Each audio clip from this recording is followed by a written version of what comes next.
இந்த இறுதி கிரிக்கெட் சுற்றி போட்டியையும் இந்த நிகழ்வையும் தலைமை தாங்கி நடாத்தி கொண்டிருக்கும் மரூன்ஸ் விளையாட்டு கழகத்தினுடைய தலைவர் அன்புக்குரிய சகோதரர் நிஃபத் அவர்களே, பிரதேச சபையினுடைய கௌரவ துணை தவிசாளர் சகோதரர் ஃபாரூக் நஜீத் அவர்களே, பிரதேச சபையினுடைய முன்னாள் தவிசாளரும் சட்டத்தரணியும் இந்த பிரதேசத்தினுடைய ஒரு முக்கிய அரசியல் புள்ளியுமாகிய சகோதரர் அன்சில் அவர்களே, இலங்கை தமிழரசு கட்சியினுடைய வாலிபர் முன்னணியினுடைய துணை செயலாளர், கல்முனை தொகுதிகளினுடைய தலைவர் நண்பர் நிதான்சின் அவர்களே, இந்த போட்டியிலே முதலாவது இடத்தை பிடித்து வெற்றியை பிடித்துக் கொண்ட மார்க்ஸ்மேன் விளையாட்டு கழகத்தை சேர்ந்த வீரர்களே, இரண்டாவது இடத்தை பிடித்துக் கொண்ட ஃபைனா விளையாட்டு கழகத்தினுடைய உறுப்பினர்களே, அதே நேரத்தில் இங்கே வரையை தந்திருக்கும் இந்த கழகத்தினுடைய உறுப்பினர்கள், இந்த கிராமத்திலே இருக்கும் பெரியோர்கள், இந்த கிராமத்திலே இருக்கும் அரசியல் பிரமுகர்கள், இன்று இந்த மேடையிலே வீட்டிற்கும் அதிதிகள், பொதுமக்கள், உங்கள் அனைவருக்கும் என்னுடைய இனிய மாலை நேர வணக்கம். லிஸ்ட் ஒன்று எழுதி தந்தவர்கள் அதை வாசித்து முடித்தா எப்படியும் அரவணைத்தலும் அப்ப எல்லா அறிஞருக்கும் பொதுவாக கொடுத்திருக்கிறோம். உண்மையிலே இந்த பாலமுனை மண்ணிலே இந்த மரூன்ஸ் விளையாட்டு கழகத்துடைய இந்த நிகழ்விலே பங்கு பெறுவதற்கு எனக்கு கிடைத்த வாய்ப்புக்கு, எனக்கு இந்த வாய்ப்பை தந்ததற்கு முதலாவது இந்த மரூன்ஸ் விளையாட்டு கழகத்துக்கு என்னுடைய நன்றிகள் இந்த இடத்தை நான் தெரிவித்துக் கொள்கிறேன். உண்மையிலே நான் எனக்கு பல நிகழ்வுகளுக்கு அழைப்புதல் வரும். குறிப்பாக அம்பாறை மாவட்டத்திலே இந்த கரையோர பிரதேசத்திலே இருக்கும் தமிழ் முஸ்லிம் பிரதேசங்களிலே அதிகளவான அழைப்புதல்கள் வரும். ஆனால் அவர்கள் எல்லாம் அழைப்புதல் தந்தால் ஒரு தியதியை குறிப்பிட்டு இந்த தியதிக்கு இத்தனை மணிக்கு நீங்கள் வரலாமா என்று கேட்பார்கள். வரலாம் என்று சொன்னால் வர சொல்லுவார்கள், வேற கஷ்டம் என்று சொன்னால் அடுத்த ஆப்ஷனை பார்ப்பார்கள். ஆனால் மரூன்ஸ் விளையாட்டு கழகம் நான் கட்டாயம் வர வேண்டும் என்றதுக்காக ஒரு சனி ஞாயிற்றுக்கிழமையிலே நடத்த வேண்டிய இந்த டூர்னமெண்டுடைய இறுதி போட்டியை வியாழக்கிழமை அன்று நடத்தியதை வைத்து என் மீது இந்த கழகமும் இந்த பாலமுனை பிரதேசத்திலே இருக்கிற அனைவரும் இணைந்துதான் இந்த முடிவெடுத்திருப்பீர்கள். உங்களுடைய என் மீது வைத்திருக்கும் அந்த பாசத்துக்கு நான் உண்மையிலே இந்த இடத்திலே எனக்கு என்ன சொல்றது என்று தெரியாது. அதுக்கு நான் நன்றி தான் சொல்லலாம். நன்றி. அது மாத்திரமல்ல, இந்த சுற்று போட்டி, இந்த விளையாட்டு போட்டியை பார்க்கும் பொழுது உண்மையிலே அந்த முதலாவதாக இன்னிங்ஸ்லே விளையாடுறவர்களும் சரி, இரண்டாவதாக விளையாடுறவர்களும் சரி, எனக்கு அந்த நாள்ல சின்ன வயசுல இந்த ஸ்டிக் கிரிக்கெட் இருந்தது. இந்த போன்ல வந்து ஸ்டிக் கிரிக்கெட் இப்படி விரலால கிரிக்கெட் விளையாடுறது. அந்த ஸ்டிக் கிரிக்கெட்ல சிக்ஸர் அடிக்கிறது சரியான இலகுவான ஒரு விடயம். ஏதோ ஒரு ஸ்டிக் கிரிக்கெட் மேட்ச் பாக்குற மாதிரி, அந்த அளவுக்கு பாக்குற இடமெல்லாம் சிக்ஸ் தான், பாக்குற இடமெல்லாம் சிக்ஸ் தான். அதுல பீஸ்ல உள்ளுக்குள்ள இருந்து விக்கெட்ஸுக்கு மிகவும் நெருக்கமாக அந்த கேப் போட்டிருக்கிற பிளேயர் விளையாடி இருந்தார்.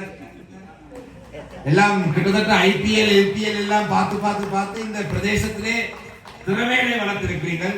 உண்மையிலே எங்களுடைய வடக்கு கிழக்கு பிரதேசத்திலே எங்களுடைய தமிழ் பேசும் மக்கள் மத்தியிலே இருந்து, எங்களுடைய பிரதேசத்திலே இருந்து தேசிய அணியிலே திறமையான வீரர்கள், அதாவது தேசிய அணியிலே விளையாடக்கூடிய திறமையான வீரர்கள் இருக்கிறார்கள். ஆனால் அந்த வாய்ப்பு கிடைக்காம இருக்கிறது ஒரு மனவேதனை தரும் ஒரு விடயம். நிச்சயமாக ஒரு அரசியல்வாதியாக ஒரு நிகழ்வுக்கு அழைப்புதல் கொடுத்தால் ஒரு சில அரசியல் கருத்துக்களை பேசத்தான் வேண்டும், சில விஷயங்களை கட்டாயம் சொல்லலாம் வேண்டும். உண்மையிலே இந்த தற்பொழுது பயப்படாதீங்க, தெரியா கப்படுத்து போகலாம், கூட நேரம் கயக்க மாட்டேன், கூட நேரம் கயக்க மாட்டேன். உண்மையிலேயே சமகால அரசியலை பற்றி ஒரு சில கருத்துக்கள் நிச்சயமாக நாங்கள் சொல்லி ஆகணும். நாட்டிலே ஒரு காலமும் இல்லாதவாறு ஒரு நாட்டிலே ஒரு அரசாங்கம், ஒரு கட்சி, ஒரு தனி கட்சி நாட்டிலே ஆட்சி செய்து வருகிறார்கள்.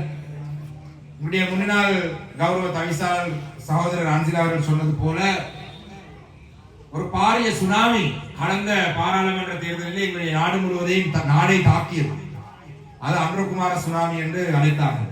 அதில் பிழை இல்லை. அன்றகுமார் திசாநாயக்க ஒரு தனிநபரை பொறுத்தளவிலே ஒரு நல்லவர், நல்ல விடயங்களை செய்ய வேண்டும் என்று நினைக்கிறவர்.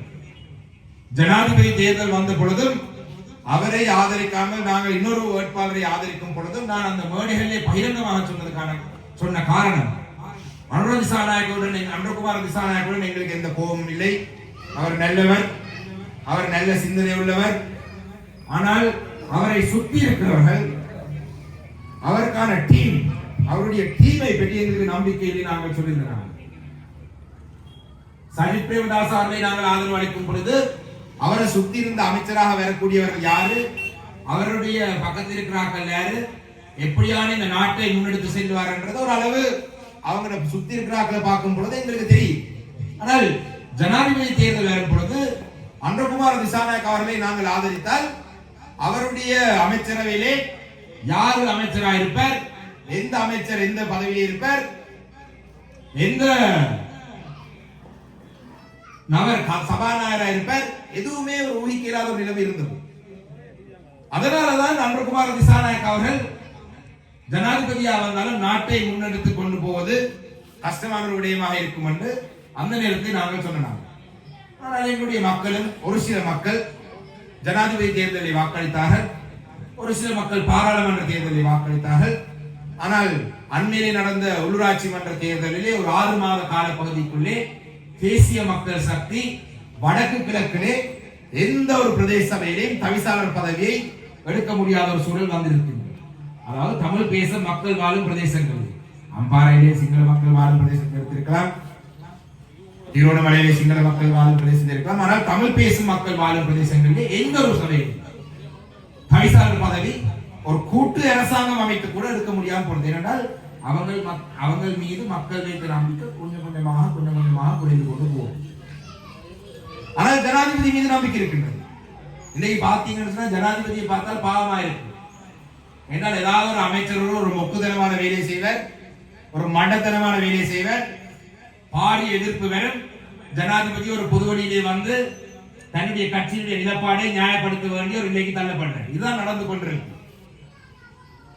ஆனால் வடக்கு நாட்டிலே இருக்கிற நிலவரம் வித்தியாசம். நான் பாராளுமன்றத்தை பகுதி மாதிரி சொன்னேன். வடக்கு கிழக்கிலே இருக்கிற மக்கள் தேசிய மக்கள் சக்திக்கு பாராளுமன்ற தேர்தலில் வாக்களித்ததற்காக ஆதம்பாவாண்டு ஒரு இந்தியாவும் தேசிய பட்டியலை கொடுத்தார்கள் இஸ்லாமிய மக்களுக்காக. தமிழ் மக்களுக்கு அதுவும் கொடுக்கல. அமைச்சு பதவியும் இல்ல, பிரதி அமைச்சு பதவி இப்ப ஏதோ ஒன்று கொடுத்திருக்கிறாங்க. மத விவகாரங்களுக்கு பொறுப்பான ஒரு பிரதி அமைச்சு பதவி ஒரு இஸ்லாமிய சகோதரர்களுக்கு வழங்கி இருக்கிறார்கள். ஆனால் மக்களுடைய வாக்காளர் தெரிவு செய்யப்பட்ட தமிழ் பிரதிநிதிகள் எதுவுமே வழங்கவில்லை. அவர்களுக்கு பாராளுமன்றத்திலே பேசுறது நேரம் வழங்குவதில்லை.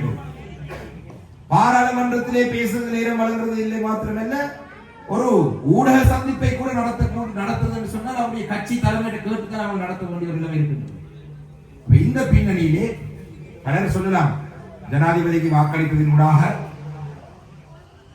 ஊழல் ஒழிப்பு நடக்கின்றது, போதை பொருளை போதை வசதியை கட்டுப்படுத்துகிறார்கள், பாதாள உலகத்தை கட்டுப்படுத்துகிறது, இதெல்லாம் நல்ல விஷயங்கள். ஆனால் நாட்டு மக்களுடைய பொருளாதாரம் சம்பந்தமாக நாங்கள் பார்த்தால் நீங்கள் மிச்சம், அதாவது ஊழலை நிறுத்தி நீங்கள் சேமிக்கிற அந்த நிதி எங்க போகின்றது எங்களுக்கு தெரியும், எனக்கு என்ன தெரியாது. தேர்தலுக்கு முதல் சொன்னார்கள் பெட்ரோல் விலை 130 ரூபாய் குறைப்போம், காய்ச்சல் விஜயசேகர முன்னாள் அமைச்சர் கலவருக்கிறார், அதனாலதான் இந்த விலை இருக்கின்றது. மின்சாரத்துடைய விலை 30% குறைப்போம் சொன்னார்கள். அரச ஊழியர்களுக்கான சம்பளம் ஒவ்வொரு 6 மாதத்துக்கு பிறகு அதிகரிப்போம் என்று சொன்னார்கள். வேலையில்லா பட்டதாரிகளுக்கான நியமனம் வழங்குவோம் என்று சொன்னார்கள். அபிவிருத்தி உத்தியோகஸ்தர்களுக்கு ஆசிரியர் நியமனம் வழங்குவோம் என்று சொன்னார்கள். இப்படி அவர்கள் கொடுத்த வாக்குறுதிகளுடைய எண்ணிக்கை பெரிய அளவான எண்ணிக்கை.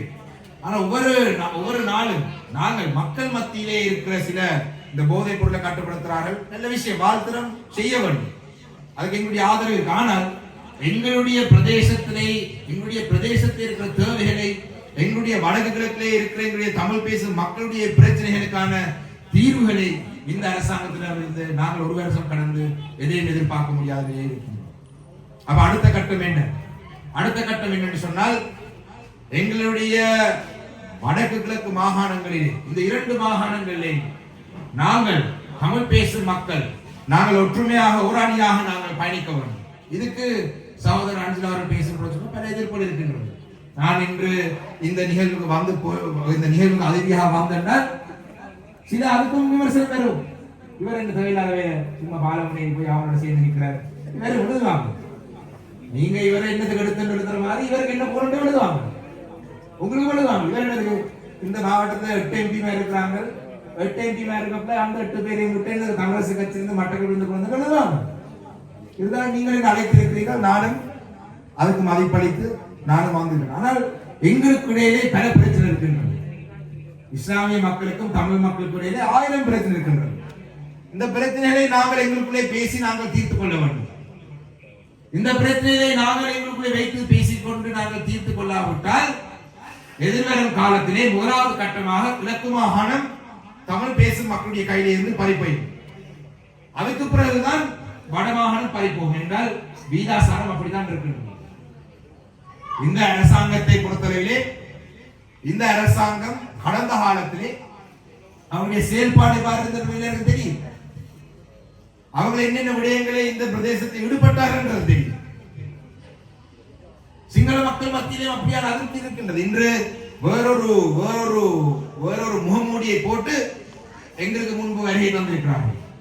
இன்று அரசியல் கருத்துகள், கட்சிகளுக்கு இருக்கிற ஆதரவு, அரசியல்வாதிகளுக்கு இருக்கிற ஆதரவை ஆய்வு செய்வது சிலர் வைத்துக் கொண்டிருக்கிறார்கள். பேஸ்புக்ல போடுற கொமெண்டையும் பார்த்து அந்த சிரிக்கிற மாதிரி ஹாஹா என்று ரியாக்ட் போட்டா அதை வைத்து மக்களுடைய அபிலாசைகளை விளங்கிக் கொள்ளாமல் அதுக்கு இங்க பகிரங்கமாக நான் சொல்லலாம்.